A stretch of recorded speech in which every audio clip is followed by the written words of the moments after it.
harimo n'abagenzi bose. Shoferi ni muzima. yagonzwe na hohori. Oya ntago ari hoho yayigonze. Yari ihetse abagenzi bava mu mujyi berekeza Gicumbi Byumba. Ku munsi wa Pasika mu muhanda wa Nyabugogo mu mujyi werekeza Gicumbi ugakomeza mu gihugu cy'Ubugande, byari saa 3 z'umugoroba mu karere ka Gasabo mu murenge wa Jabana ahazwe muri centre Nyacyonga. Aha niho habereye impanuka yakorewe imodoka ya taxi minibus iyo bakunze kwita twegerane.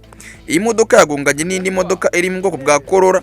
Bivuga ko ngo iyi modoka bagonze yari iri guhaguruka igiye kwata ku muhanda yerekeza Rusine, hanyuma imodoka ya Corolla yavaga Rusine yerekeza i Kigali iza yirukanka ihita iyigonga iyiturutse imbere nk'uko murimo murabibona. Iyi mpanuka ikimara kuba bitewe n'ubwinshi bw'inkomereza ziyirimo, hahise haza imbangukira gutabara itangira gutabara ijyana bakomeretse kwa muganga igitaraganya. Kugeza ubu ntabwo haratangazwa umubare w'abahitanywe nayo.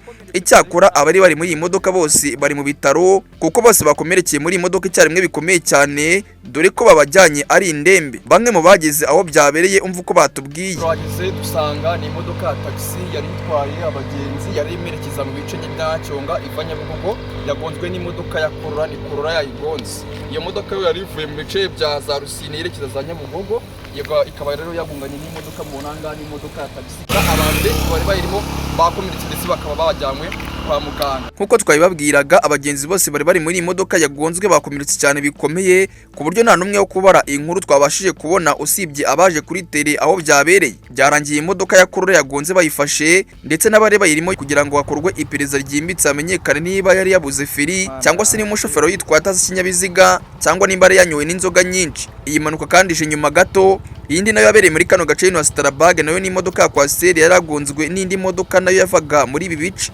Gusa magenga nubwo tutaramenya uko bajyanwe kwa muganga bameze, Imana ibafashe ikinga kabako ntihagire uhaburira ubuzima. Nongera mbibutsa kujya musenga mbere yo kuva mu ngo zanyu mugiye gufata urugendo cyangwa se ingendo, kandi mwongera ubushishozi igihe muri mu mihanda kuko impanuka idateguza mbere yuko iba. Kugeza magenga iperereza racyakomeje kugira ngo amenyekane ukuri ku cyatumye iyi modoka ya Corolla igonga iyi modoka y'abagenzi.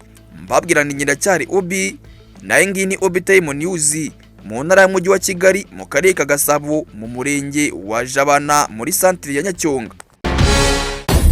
Obi Time News.